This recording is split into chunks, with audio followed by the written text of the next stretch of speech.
How can a good God allow suffering? That is a question that philosophers have puzzled over and theologians have tried to answer since there have been philosophers and since there have been theologians. And obviously, I am not going to answer it on this episode. And the reason why I'm not going to answer it is not because I don't think there have been good philosophical attempts to answer that question, good theological arguments for it.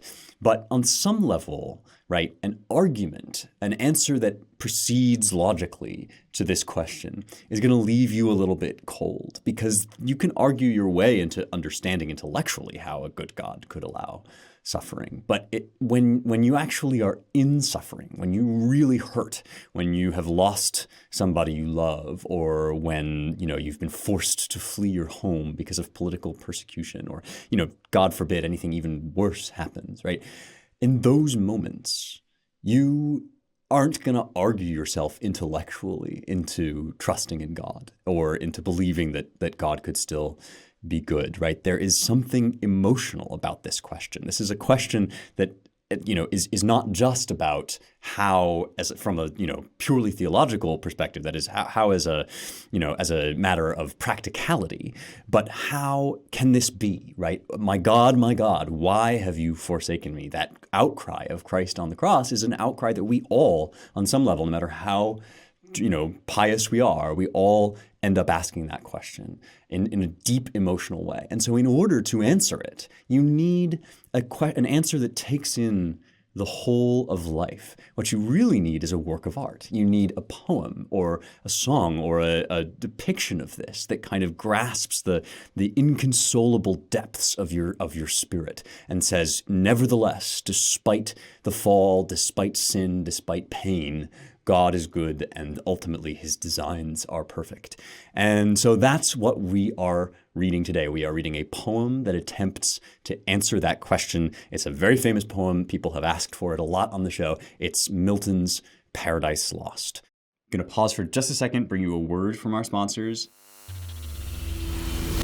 Ancient Language Institute. It's a really exciting time over there because the signups for their summer semester are open, which means that this summer you can start learning Latin or Ancient Greek, which I could not recommend highly enough, and I could not recommend ALI highly enough. What they do is they teach these languages like living languages. They do away with a lot of the sort of rote memorization, the vocab list and all that. They just get right down to fluency and comprehension so that you can read Virgil, Aristotle, New Testament. They teach you the New Testament Greek just after just a few semesters of study. So here's what you do. You go to ancientlanguage.com/youngheretics, and then you enter the offer code heretics, HERETICS, just like in the title, to get 15% off.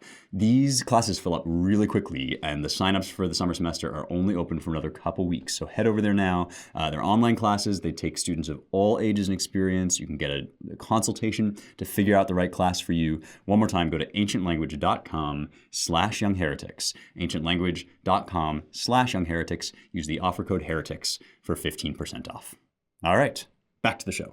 I'm going to suggest that Paradise Lost as a whole, as an epic poem, presents in artistic form an answer to this question, and that the answer is essentially that our suffering makes us who we are. So even if it would be more pleasant or somehow it better from an experiential point of view to not suffer, once we have entered into this world of sin, once we are born into this broken world, the suffering that we experience is inextricable. It can't be taken out of who we are, and so we can't give it up without giving up all that we are. The good and the bad and the broken bits of us, right, come together. In the Old Testament, Joseph, when he's betrayed by his brothers, says to them eventually in forgiveness that you intended evil toward me, but God used it for good. And the idea of that is if you could go back, right, and erase and rewind all the stuff that ever made you suffer,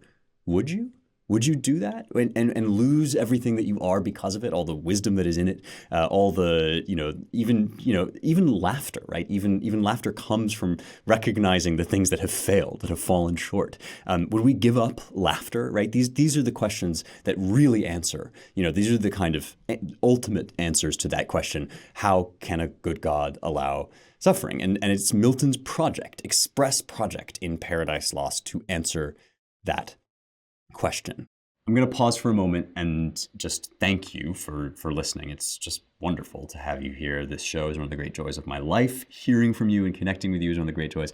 If you like this show, and if you want to make sure that you get an episode every week, please subscribe. You can do that anywhere on Apple Podcasts, Google, Stitcher, whatever. Just hit the subscribe button. And then if you would like to support us further, it really, really helps when you leave a 5-star review on iTunes. Plus, I love to read those. It just warms my heart to know what you're up to, how you're liking the show. Leave us a 5-star review. It really helps. And don't forget to subscribe. All right, back to the show. Let's briefly remember who Milton was, right? John Milton, we talked about way back, I think in episode 12, we talked about his Areopagitica, which was a pamphlet, a kind of imagined speech in defense of the free press, against the practice of licensing, which was the practice of appointing a government agent to decide what can and can't be printed. So Milton was what we now call a Puritan. That is a sort of sect of Protestant Christianity, which required or desired a return to the purity of the church, away from the rituals and the elaborate, ornate art of the Catholic Church, right? But he was also a revolutionary, part of the Puritan Revolution, which ended up at its height beheading Charles I. And this was a radical, a drastic event. We read a work of Milton's, the Areopagitica, from the sort of height of his optimism. And he was starting to see that the Puritan Revolution was not going to be the utopian world that it cracked up to be, because it was doing the kinds of censorship that he had detested in the monarchy. And so every utopian political project, and this is true of wokeness too, right, of the sort of modern hyper-progressive movements, every utopian political project eventually ends up seeing itself become the thing that it despised. And this is what happened over the course of the 1640s and 50s for Milton. He himself ended up in support of a Puritan government and a Puritan parliament, which sort of fell prey to some of the despotism that he had despised in the monarchy, up to the point of, it seems as if Milton became a licenser himself. So having protested against licensing, having protested against the government deciding what can and can't be published, he eventually, had to acquiesce to the passing of this law, and eventually became himself a licenser to, be part of this Puritan government. And the ultimate kind of collapse of the Puritan Revolution was, the beheading of Charles I, followed by what was called the Restoration. That's the reinstallation in England of the monarchy, the Stuart monarchy with Charles II. He had been in exile in France. He comes back, and this whole thing, this grand vision that Milton had supported, that he had written in defense of. He wrote in defense of killing the king, and in defense of the idea of regicide, of king killing as a political principle. But this whole thing basically came crumbling down and was lost, and the monarchy returned. So that takes Milton kind of up beyond where we last met him, which was as a sort of fiery pamphleteer. He narrowly escaped execution for having himself defended the regicide, right? He narrowly escaped, once the monarchy came back into power, he escaped being killed. And on top of all of that, to add to his sorrows, over the course of his time in the Puritan government, he was beginning to lose his eyesight. He famously was blind by the time the monarchy really came back into power. Let me pause and bring you a very important message from a pal and a sponsor. America, as you know from listening to the show, is under siege in every area of life. Big tech is censoring conservative ideas. The media is pumping out just false narratives about our founding, and then radical professors are teaching them from the university level all the way down to the public schools and the lower grades.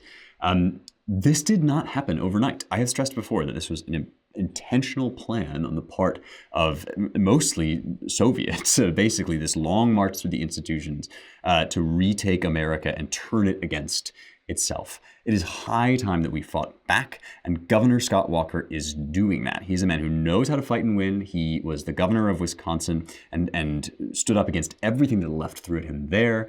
Now, as the new president of Young America's Foundation, Governor Walker is launching what is called the Long Game. Now, you can learn about this plan to take back American education and the academy and American culture at yaf.org/longgame. That's yaf.org/longgame. Go there, download your free copy of this 12-point plan to save America. I really endorse this. I think it's a really cool initiative, and it puts action items onto a lot of the stuff that we talk about here on this show. So one last time, yaf.org/longgame. All right, back to the show.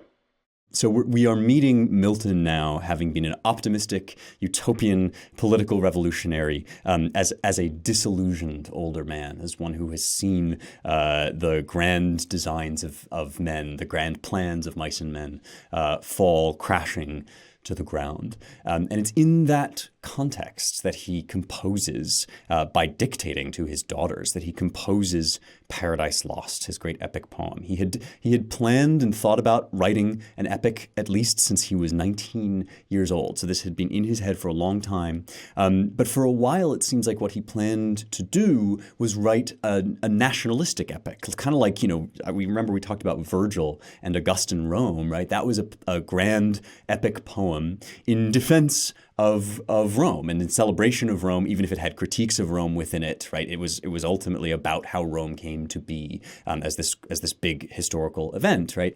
And Milton seems to have had similar plans about England. But he was also, at the same time, he was working on a tragedy. He was thinking about writing a tragic play, which in some drafts was called Paradise Lost, and in some drafts was called Adam Unparadised. So he had these two things in his head. He was going to write an epic. An epic was going to be nationalist epic, but then also he was going to write a tragedy about the fall of man out of paradise. So the fact that, in Christian doctrine, God creates man and all of creation as good, and then man chooses willingly to fall, to disobey God's commandment by eating the fruit of the tree of the knowledge of good and evil. So he knows he wants to write art about that. And finally, as his kind of mature life progresses and as he loses his utopian optimism, as he sees the way in which revolution has failed, he decides that actually his epic is going to be the story of the fall of man. So this is a sorrowful decision in some ways. It's a kind of admission that the world is more fallen and broken and complicated than utopian political revolutionaries would like it to be. That's the poem. And that you can see why, right? That is a perfectly suited project for addressing this issue, right? When our plans fail, when the world disappoints us, how do we understand God and divine providence? And, writing an epic at this point was kind of a daring thing to do because epics seemed a little bit out of fashion. This was long past the age of Dante, remember, and the other Italian epics like Ariosto, This project kind of comes out of Milton's old sorrowful age as he's coming up on his 50s and as he's losing his sight.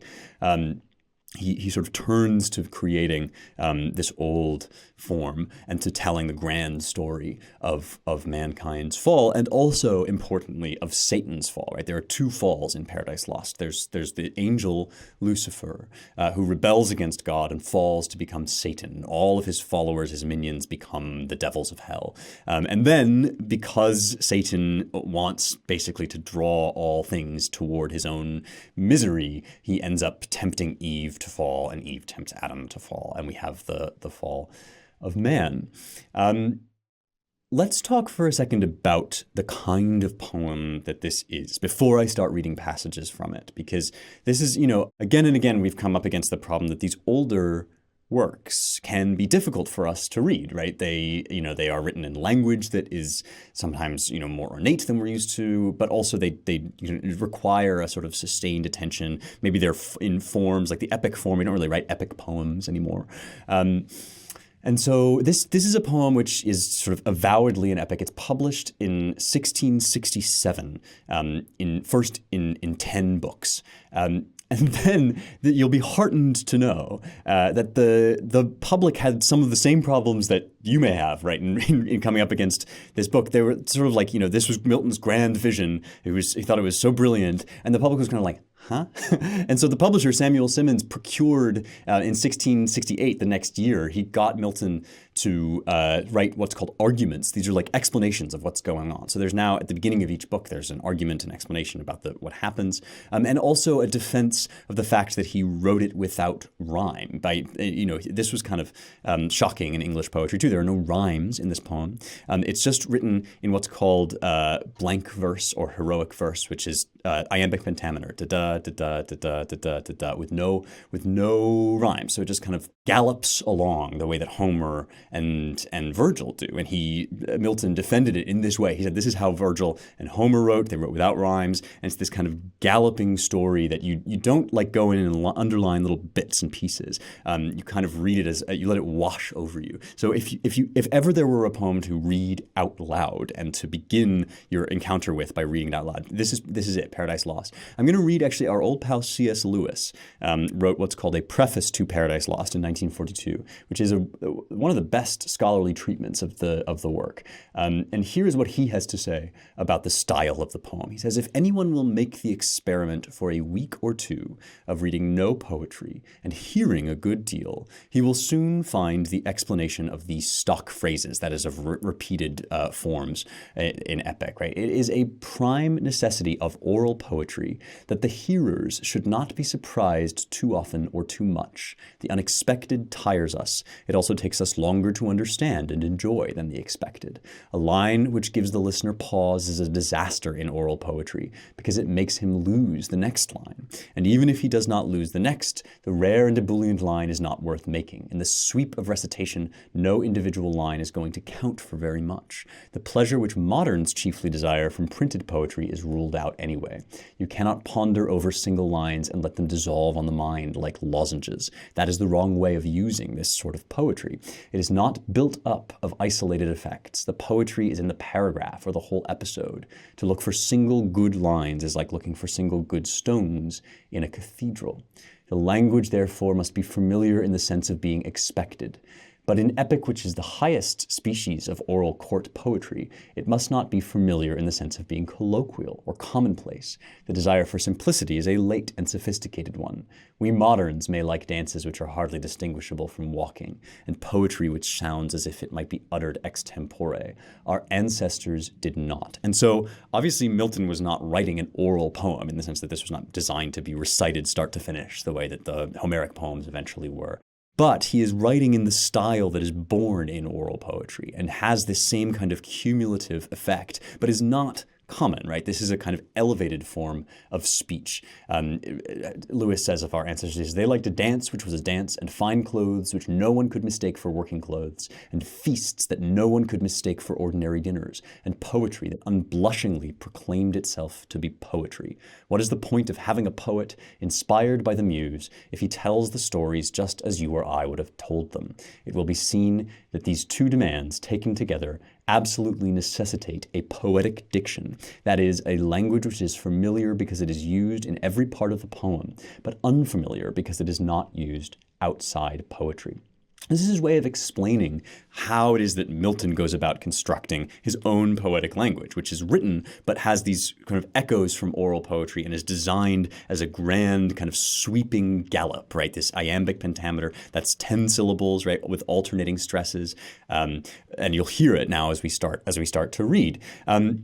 It's also, and this is kind of key to the whole poem, right? This is a courtly kind of poetry. And Milton is a rebel who has rebelled against the court, but he is grappling now with the fact that certain hierarchies, certain structures of command are inherent in the world. That is, you can't actually rebel against the divine hierarchy. You know, to rebel against God, which is what Satan ends up doing, is to rebel against goodness and against, therefore, your own interests, against yourself. So he begins by meditating upon all of this with these invocations at the beginning of Book 1 and Book 3. And by the way, I should say that when the poem was republished, it ultimately came out in 12 books. So this was closer to Virgil wrote in 12 books, and that was sort of half of the Homeric number, which is 24. And so he's coming closer now to his classical sort of origins and to the classical model. All of this, in part at least, to make it easier for the public to grasp what he's doing. So he starts, with these invocations in which he sort of meditates upon what his project is, and we'll get into this in a second, right? These questions about how similar is Milton to Satan? How similar are the Puritan revolutionaries to the rebels against God who rose up against the hierarchy and the order that was written into all of creation, and were then cast down the way that the Puritans ultimately were cast down? Let me pause briefly to remind you to join us on Locals. This community is growing so quickly. It is so much fun to be on this platform run by my pal Dave Rubin, who is a champion of free speech online. This is a place that is not evil like Twitter, where we can talk together about the ideas that matter most to us, the deep traditions of the West, which are so under threat. You can go to youngheretics.com/locals and become a Young Heretics VIP today. The price is still low for now. It's $4.99 a month. And you get all kinds of stuff. I will give you the episodes a week in advance with no ads. I write articles that you can only get on Locals, that you can only read there. And you will get to be in the video mailbag, which means you are on the show and we can have a conversation back and forth. Plus there's live stream Q&As, there's regular Q&As, and only local subscribers can ask questions on those. So one more time, go to youngheretics.com/locals to become a Young Heretics VIP. Go deeper into the ideas of this show with me, help this community to grow and this show to continue. I look forward to seeing you there. So let's read now the famous opening, line 1 of book 1, the very beginning. And you'll hear the iambic pentameter that I'm talking about, and then also these kind of questions about hierarchy and the fall, and whether the fall of man could have been permitted by a good God. Of man's first disobedience, and the fruit of that forbidden tree, whose mortal taste brought death into the world, and all our woe, with loss of Eden, till one greater man restore us, and regain the blissful seat, sing, heavenly muse, that on the secret top of Oreb or of Sinai didst inspire that shepherd who first taught the chosen seed in the beginning how the heavens and earth rose out of chaos. Or, if Sion hill delight thee more, and Siloa's brook that flowed fast by the oracle of God, I thence invoke thy aid to my adventurous song, that with no middle flight intends to soar above the Ionian mount, while it pursues things unattempted yet in prose or rhyme. So remember that the classical epics, right, Homer and Virgil, began with invocations to the Muses, or to a muse. The Muses were the daughter of Mnemosyne, the goddess of memory, and they presided over art. And they presided especially over the forms of art that fed the soul. And poetry was a chief one of those, and they lived on Parnassus, and they were thought to know and see all things. That's something Homer says, right, is that they didn't need anybody to tell them about the Battle of Troy because they were there. They saw everything. Milton begins with an invocation to the muse who taught on Oreb and Sinai. That is the muse who taught Moses. And remember, Moses traditionally wrote, right, the first 5 books of the Torah. And so this is the muse that was from the beginning of all creation and time. He's kind of one-upping, right, the classical muses. Ultimately, it's going to turn out that this muse is the Holy Spirit who brooded over the water, and that, who is the third person of the Trinity. And so he's kind of saying, things are unattempted yet in prose or rhyme. Nobody's done this before. Here's what I'm going to do. And then he goes on to say, he says, and chiefly thou, O Spirit, that dost prefer before all temples the upright heart and pure, instruct me. For thou knowst, thou from the first wast present. Here he's saying, right, you were always there, you saw everything, and with mighty wings outspread, dove-like satst brooding on the vast abyss, and madest it pregnant. See how he melds perfectly from the classical model into this Christian model, right? It's this incredible fusing of the invocation to the muses, the Greek muses. Now with dove-like satst brooding, right? Eventually, this spirit comes forth and is recognized as the Holy Spirit of God, right? What in me is dark illumine. What is low, raise and support, that to the height of this great argument I may assert the eternal providence and justify the ways of God to men. It's one of the most famous lines in all of English poetry. This is Milton announcing his project, which is to explain how it can be that God could have allowed the fall. And he's doing it all as he sort of presents his vision of the world in which the Christian Holy Spirit kind of fulfills and supersedes everything that the classical world sort of had in mind when it told its own myths. We've been talking about this a lot already, right? And Milton, remember, was deeply educated in classical literature, and he was writing at a time when some references like to Ovid and Virgil and the Georgics, right, could have been taken for granted. People would have known what he was talking about. I'm reading, by the way, I will say, from this Alistair Fowler edition, which is a big, massive scholarly edition. It's got a huge amount of notes, very helpful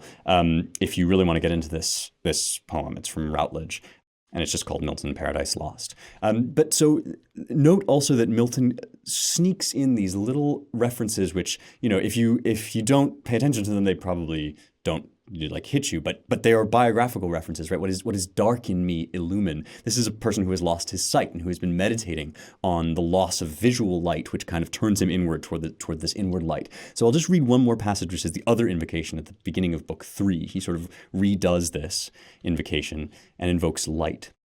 And then I'll start talking about the plot, right? The things that happen. So book 3, he does another invocation. He says, "Hail, holy light, offspring of heaven, firstborn, or of the eternal, co-eternal beam, may I express thee unblamed." He's asking, is it sinful to even try to put into words what God is, right? How God creates. And he's kind of now reconsidering, after having boldly proclaimed, yes, I'm going to justify the ways of God to men. I'm going to explain God to you. I'm going to explain, how he can do what he does. Now he's saying, well, can I do this unblamed? Since God is light, and never but in unapproached light dwelt from eternity, dwelt then in thee, bright effluescence of bright essence uncreated, right?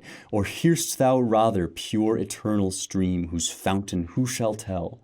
Before the sun, before the heavens thou wert, and at the voice of God, as with a mantle, didst invest the rising world of waters dark and deep, one from the void and formless infinite.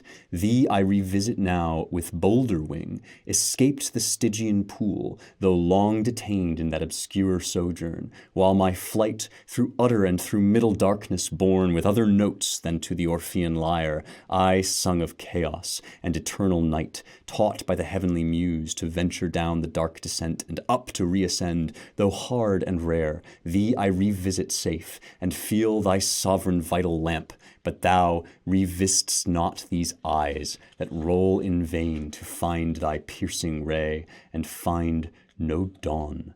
So this just heartrending last moment, and not the last moment of the book, but the last, sort of moment of that thought that he's working out and developing.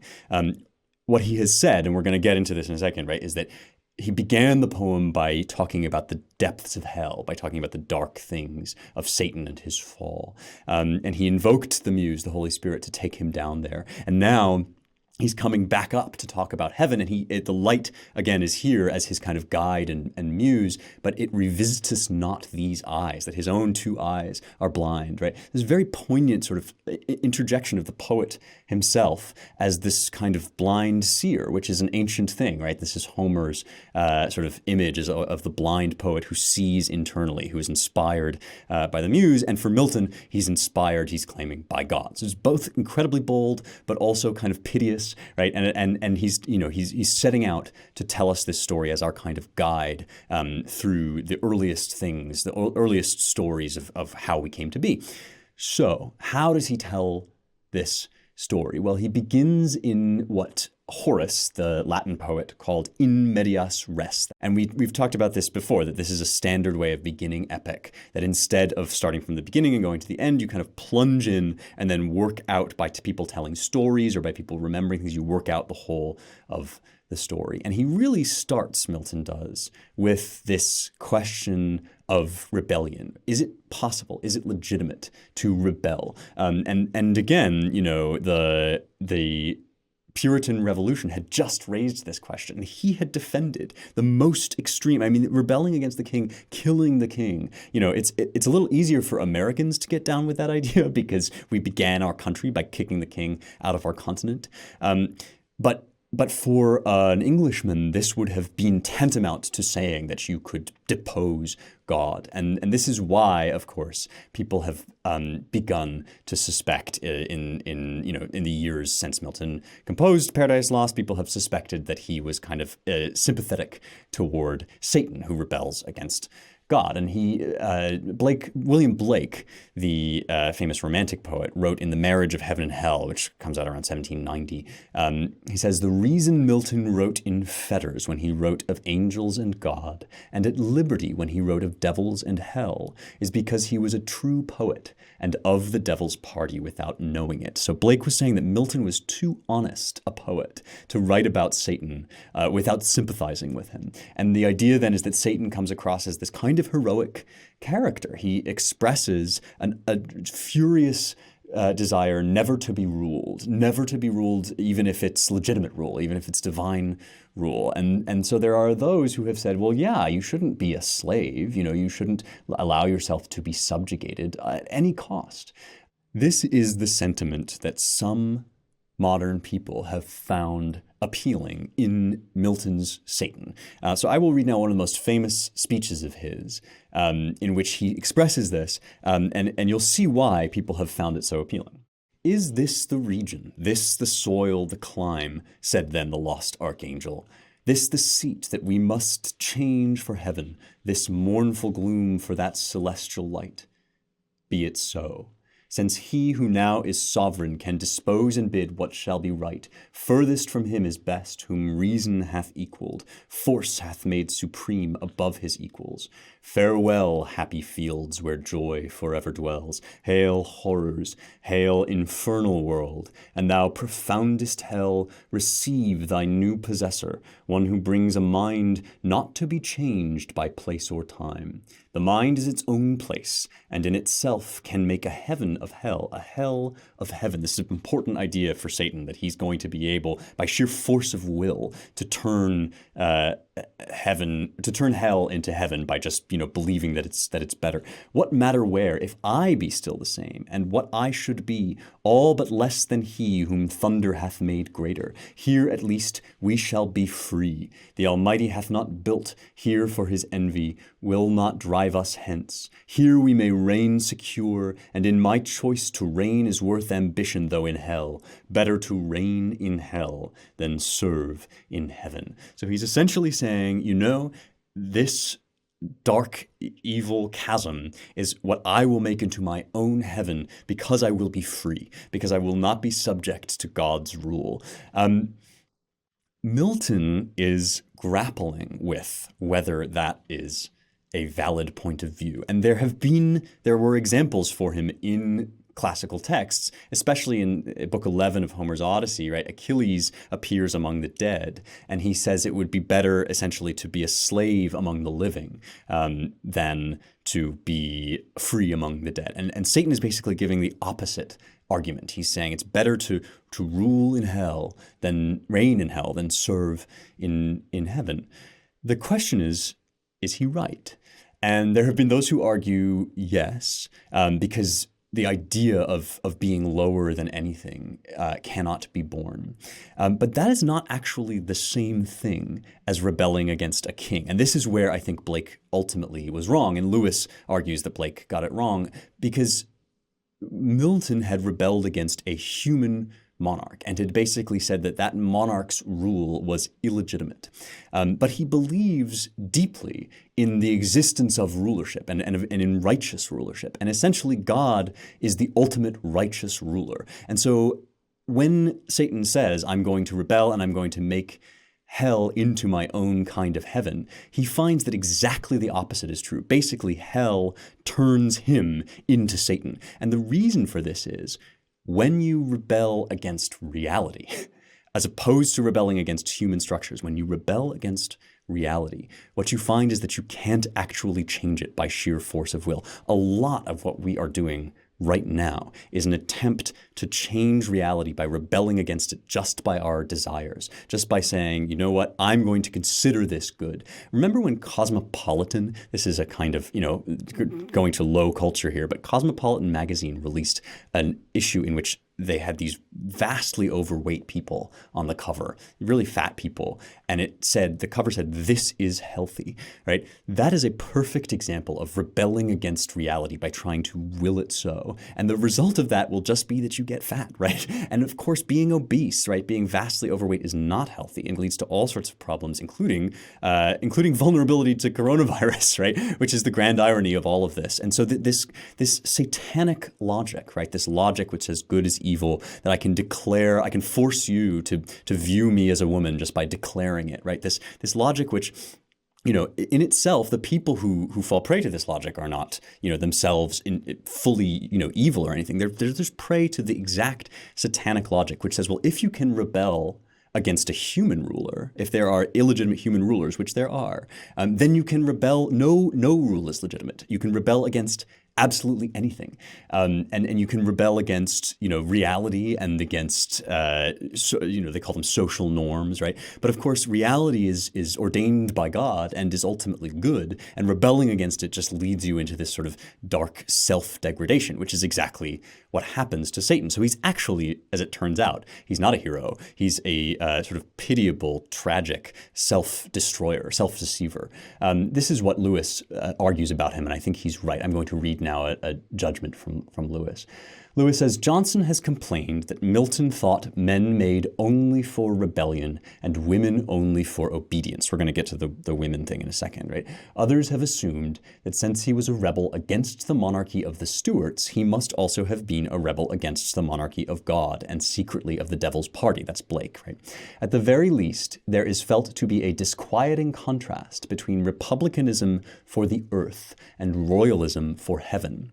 In my opinion, all such opinions are false and argue a deep misunderstanding of Milton's central thought. This thought is not peculiar to Milton. It belongs to the ancient orthodox tradition of European ethics from Aristotle to Johnson himself, and a failure to understand it entails a false criticism not only of Paradise Lost, but of nearly all literature before the Revolutionary period. It may be called the hierarchical conception. According to this conception, degrees of value are objectively present in the universe. Everything except God has some natural superior. Everything except unformed matter has some natural inferior. The goodness, happiness, and dignity of every being consists in obeying its natural superior and ruling its natural inferiors. When it fails in either part of this twofold task, we have disease or monstrosity in the scheme of things until the peccant being is either destroyed or corrected. This is what I was saying, right? When you attempt to basically unmake the rules of creation, which were written by God, by your attempt to say, I can overeat until I become obese and I'll be healthy, right? Then you just have disease and monstrosity in the scheme of things. One or the other it certainly will be, for by stepping out of its place in the system, whether it step up like a rebellious angel or down like an uxorious husband, it has made the very nature of things its enemy. It cannot succeed. And so this is essentially the view that Lewis is saying persists throughout Milton. So I'm going to read now a passage which kind of expresses this hierarchy in a really moving and beautiful way. This is in Book 5 when the angel Abdiel, and Abdiel is kind of neglected in this poem. He's one of my favorite characters. He's the only one who speaks up against rebelling, against this is a part of the poem in which Raphael, the archangel, tells the story of the war between the rebellious angels and the obedient angels. And so in Book 5, starting at line 804, thus far his bold discourse without control had audience, when among the seraphim Abdiel, than whom none with more zeal adored the deity, and divine commands obeyed, stood up, and in a flame of zeal severe the current of his fury thus opposed.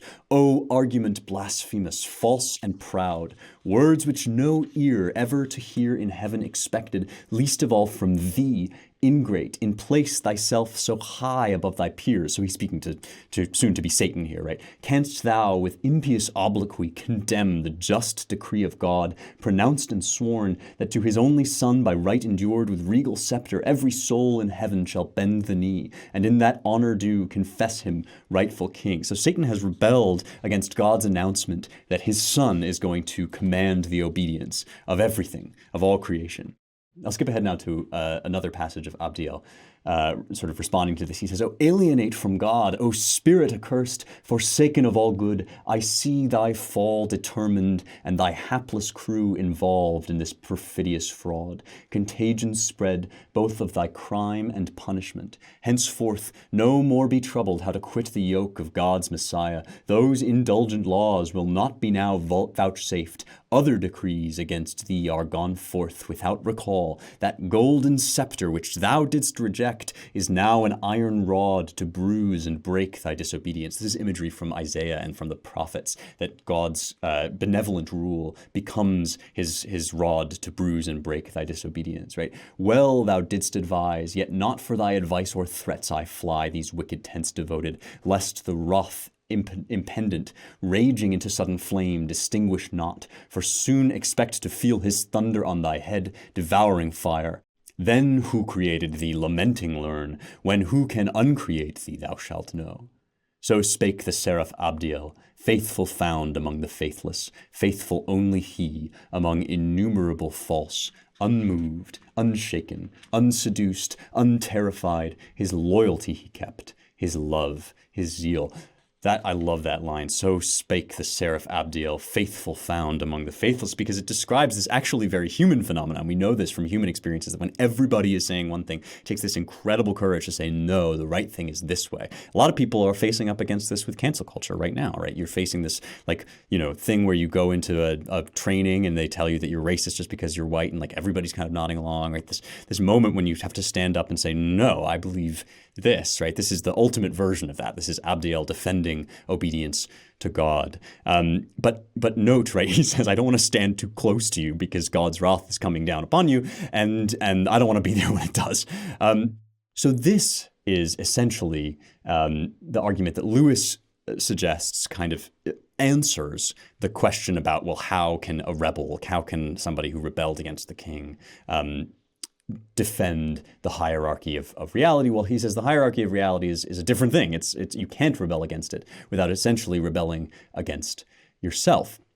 So let's get into the good hierarchy, right? The rulership that Milton does think kind of lives in the whole world.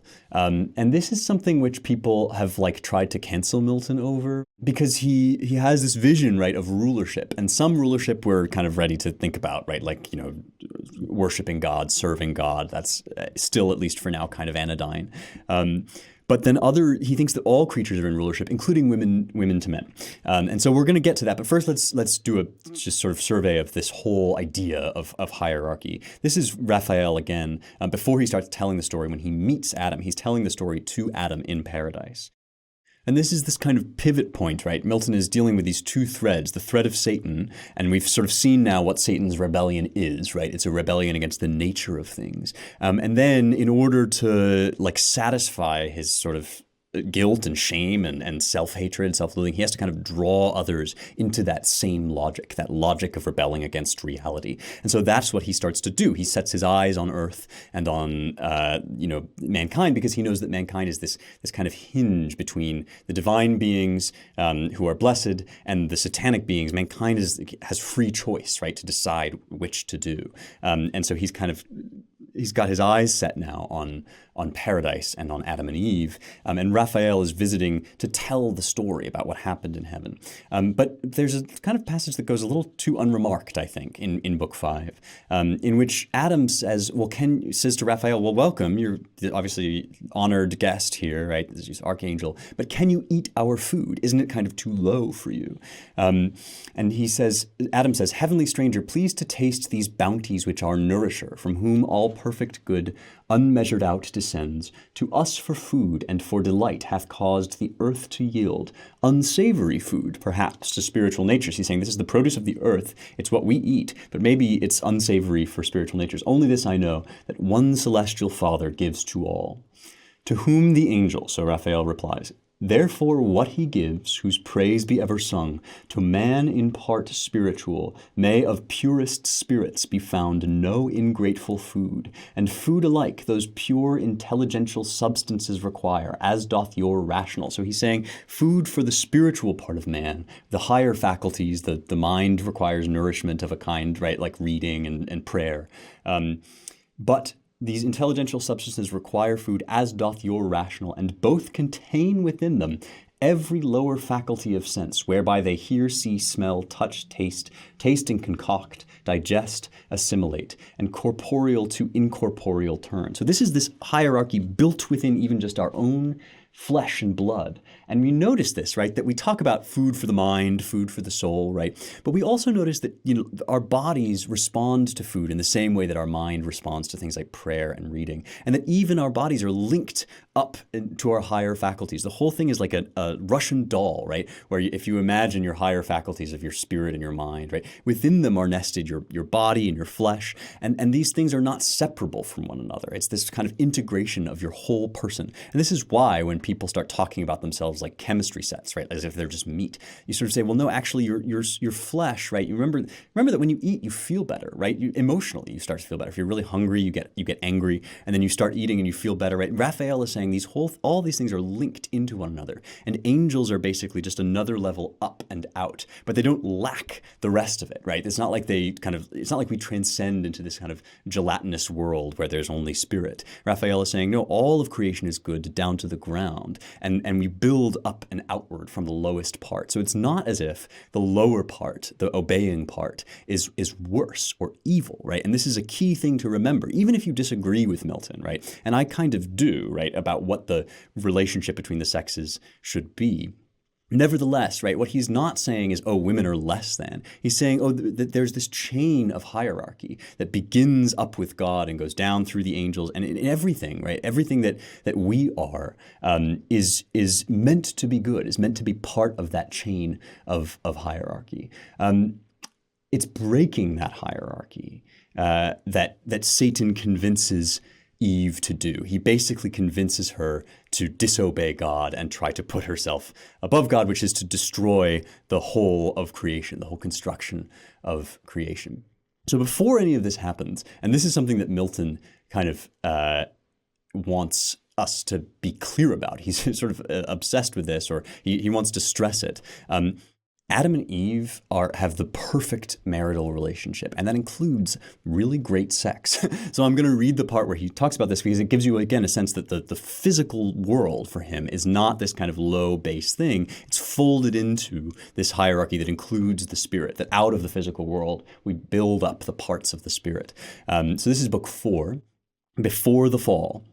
This is Adam and Eve, right? Thus at their shady lodge arrived, both stood, both turned, and under open sky adored the God that made both sky, air, earth, and heaven, which they beheld, the moon's resplendent globe and starry pole. Thou also madest the night, maker omnipotent, and thou the day, which we in our appointed work employed, have finished happy in our mutual help and mutual love, the crown of all our bliss ordained by thee, and this delicious place for us too large, where thy abundance wants partakers, and uncropped falls to the ground. But thou hast promised from us two a race to fill the earth, who shall with us extol thy goodness infinite, both when we wake and when we seek, as now, thy gift of sleep. This said unanimous, and other rites observing none, but adoration pure which God likes best, into their inmost bower handed they went, and eased the putting off these troublesome disguises which we wear, straight side by side were laid, nor turned, I ween, Adam from his fair spouse, nor Eve the rites mysterious of connubial connubial love refused. Whatever hypocrites austerely talk of purity and place and innocence, defaming as impure what God declares pure, and commands to some, leaves free to all. This is a racy and shocking passage if you know how to read it, right? Whatever hypocrites, he says, say that sex is impure, say that physical love, bodily existence is impure. But he says God declares this pure, declares the body pure. It's only the fallen world in which that is impure. And it's only in times when we misuse these gifts, right? So he has this idea that the spiritual is wound up in the physical, and it is all in this kind of glorious hierarchy on up to the angels and God.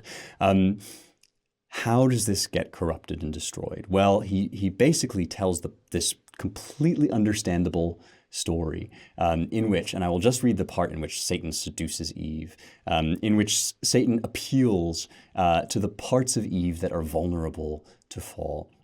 This is book 9, in which Satan praises the tree of the knowledge of good and evil. He says, "O sacred, wise, and wisdom-giving plant, mother of science, now I feel thy power within me clear, not only to discern things in their causes, but to trace the ways of highest agents, deemed however wise. Queen of this universe, do not believe those rigid threats of death. Ye shall not die." Remember, God tells Adam and Eve, they shall surely die in the day that they eat of the tree. "How should ye? By the fruit, it gives you life.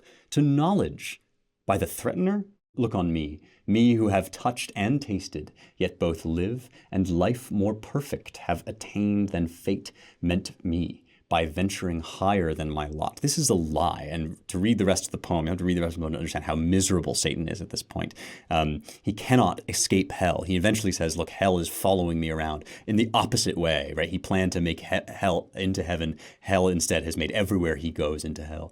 So he's lying to her here, right? "Shall that be shut to man which to the beast is open? Or will God incense his ire for such a petty trespass, and not praise rather your dauntless virtue, whom the pain of death denounced, whatever thing death be, deterred not from achieving what might lead to happier life, knowledge of good and evil, of good how just, of evil, if what is evil be real, why not known, since easier shunned?" So this is extremely subtle, as Satan is known to be. And people still say this all the time. They make themselves miserable by rebelling against reality. And then they say, oh, why, you should come. You see this all the time with, this sort of whatever wave of feminism we're on, where like women are never supposed to want to get married and have children, right?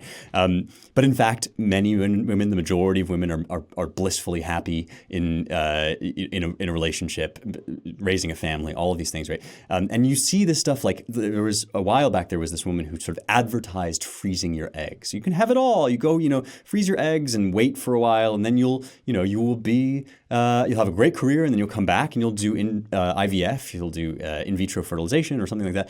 Turned out, right, none of that worked, right? There was this story later on about how all of her eggs basically failed her. It was this terrible, miserable experience, but she had already invited all these people into her own miserable experience. So Satan is doing this here. He's inviting Eve into his own miserable experience of rebelling against reality, of disbelieving God. And from there, as Eve is seduced, she essentially just like that one thing basically destroys her entire relationship with Adam, who is at first appalled, but then is just loath to lose her. He can't lose her, and he's sort of seduced by her into eating the fruit as well. And there is this kind of, it's like you take that one piece out of the grand design, right? You just sort of listen to this person who's telling you'll be fine, right? This will be good. And you've been told by somebody you trust that this is wrong. And yet you had this voice in your head like, oh, it'll be fine. And then, of course, the whole relationship falls apart. And so this, again, is against the idea, I think, that Milton is of the devil's party, right? This makes Adam and Eve utterly miserable. And so I'll just read one passage from the sort of interaction that they have after they start to fall. Adam, soon as he heard the fatal trespass done by Eve, amazed astonied stood and blank, while horror chill ran through his veins and all his joints relaxed. From his slack hand the garland wreathed for Eve down dropped, and all the faded roses shed. Speechless he stood and pale, till thus at length first to himself he inward silence broke. O fairest of creation, last and best of all God's works, creature in whom excelled whatever can to sight or thought be formed, holy, divine, good, amiable, or sweet, How art thou lost? How on a sudden lost? So this is first, right? He sort of is just mourning Eve's own fall. He feels there's no way he can resist following her. He says, so forcible within my heart, I feel the bond of nature draw me to my own in thee. For what thou art is mine. Our state cannot be severed. We are one flesh. To lose thee were to lose thyself. Now, this is a point at which people fault Milton, again, because he sort of views Adam as falling because of Eve, right? And this is this very anti-feminist thing. But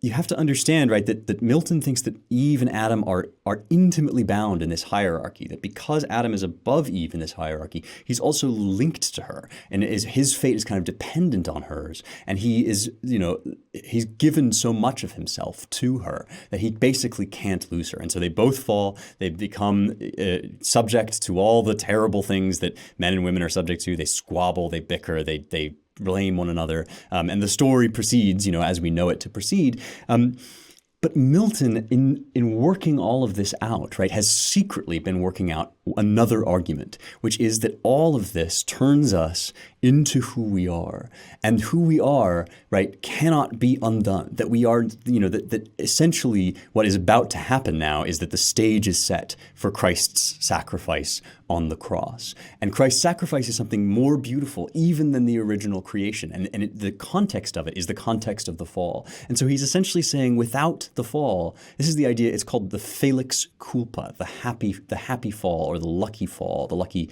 mistake. And this is this idea that without it, all of the story of who we are, including the possibility of mercy and the possibility of self-sacrifice and the ultimate mercy and the ultimate self-sacrifice on the cross, right? All of that is inescapable, and you can't take it away without taking away who would we even be? Who would we be if we didn't live in this suffering world, if we didn't trust to God for our salvation? And so Milton, from the beginning, here's in Book 3, he starts working this out. Book 3, line 102. Freely they stood who stood, and fell who fell. This is God speaking. Not free, what proof could they have given sincere of true allegiance, constant faith or love, where only what they needs must do appeared, not what they would? What praise could they receive? So he's saying here essentially, right, that without free will, their love would have been meaningless. And with free will, their salvation is going to be greater than anything that they could have possibly experienced even without the fall. And so here's Adam, when he's been told about all of this in Book 12, he has it explained to him that God will step in and save, right? He says, "O goodness infinite, goodness immense, that all this good of evil shall produce, and evil turn to good, more wonderful than that which by creation first brought forth light out of darkness. Full of doubt I stand, whether I should repent me now of sin, by me done and occasioned, or rejoice much more, that much more good thereof shall spring, to God more glory, more goodwill to men, from God, and over wrath grace shall abound." There is something immensely human about this poem, and it has a kind of native affection for humanity, even in its foibles, right? In the same way that Milton affirms the goodness of the body as part of the divine hierarchy, in the way that he acknowledges that all of this is broken and has been subject to sin, but nevertheless, right, without that story, what we are, this messy, chaotic, broken, sometimes comical, sometimes tragicomical world, right, would not be. It would be this kind of perfect world of automata, as God says, right? Without that, it would just be them producing things that I told them to produce, and that there wouldn't actually be a real creation of independent minds and free thinkers. So Milton is balancing here his deep belief in freedom and the meaning that freedom gives to all actions, and his insistence that freedom happens within the context of the real world. This is what we ourselves, right, are grappling with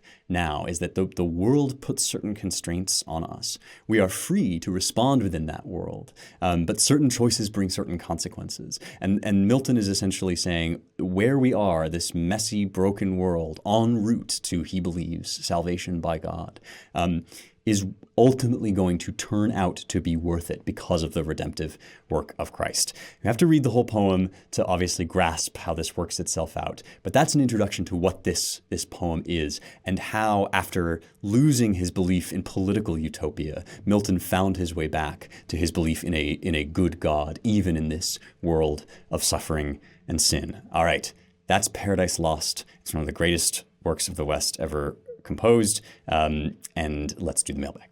This is a video mailbag question, which again is what you can do if you sign up for Locals. So youngheretics.com/locals. Subscribe, become a Young Heretics VIP. You will be able to be on the show in this way by asking questions, and we will put you into the show so we can really hear your thoughts, hear your questions, and I will answer them as best I can.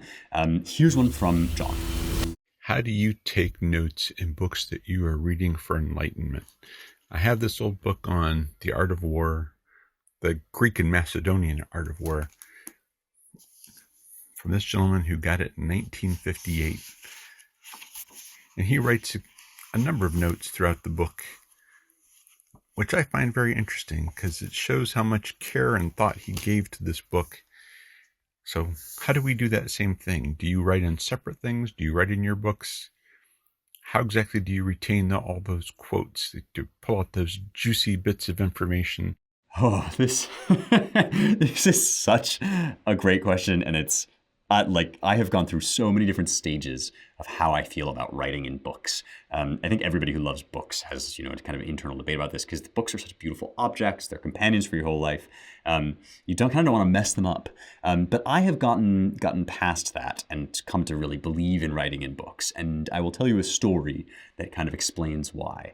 I was very shaped in grad school by a book called After Virtue by Alistair MacIntyre. It is a work that is sort of in some ways based on Aristotle's Nicomachean Ethics, which we've talked about on this show, but takes those ideas into the 20th century and asks what will happen to us essentially going forward. It was a prophetic book, beautiful book, really made a splash among people who are interested in this.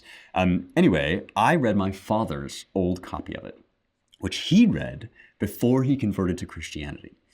And so it was from a time, when I didn't know my father at this time. He was a young man. I wasn't born yet. He was reading this book that I was now reading, passing this object on. And as I read the book, I saw that my father had made notes in pencil in the margins. And more often than not, the notes just said one thing. They just said JC, JC, JC, JC. And I was trying to figure out, well, what's the trend here? And then I realized that this was my father, as he describes in his own memoir, seeing the parallels between ancient wisdom, especially ancient ethical wisdom, and the need for Jesus Christ in the life of any human being to be saved. He was noting that the mercy of Christ and the self-sacrifice of Christ was the answer to a lot of the problems that Aristotle raises, and he was just sort of almost feverishly writing JC, JC. It was like Jesus' footprint was everywhere, and he was just marking it, even though he wasn't yet a believer. He was coming to understand how Christ is written into the world from its beginnings. That is a treasure to me, more than the book itself, is to have this object, this record, this artifact for my father's intellectual development, which was so important also, of course, for mine. When you read a book, you are not just sort of downloading the information from it into your brain and discarding it. You are forming a relationship with the past and with the future. And so that is how I think about writing in books now. I think about making notes to my future self, notes to children who may come in the future and read the book the way I read my father's books. And so I just like to point out stuff that I couldn't look up online, like connections that I've made in my head. Oh, that's like something that I read before. And this helps also with understanding books. If you're still getting used to reading the classics, right? You sort of say, oh, that sort of sounds like something I read in the Bible, or it sounds, and then you discover these allusions and these kind of ways that things tie together. Just make these little notes that say, oh, this reminds me of this, or this makes me think about this time in high school when I did this, but I should have done that, right? These things that no computer could ever contain, right? That Google would never be able to find these kinds of connections. You have to deliver these human connections that you make when reading, that make reading a relational experience, ties you into the grand family of human history. That's what I think about writing notes in books. I'd love to hear what other people think. And you can do that by going to youngheretics.com/locals and becoming a Young Heretics VIP, where we engage more deeply in these questions. Thanks for listening. Thanks for the question. If you like this show, I will remind you as always that you will love the Claremont Institute. We publish 2 publications, Claremont Review of Books, which is online but also in print, and then The American Mind, which is just online. We're a foundation devoted to recovering the American founding ideals and teaching them to the next generation. If you'd like to support our work, which I believe is more important than ever, go to claremont.org/donate and mention in the notes that you heard about Claremont through Young Heretics. All right, thanks for joining me as always. I will see you next week for more truth, beauty, and the stuff that matters.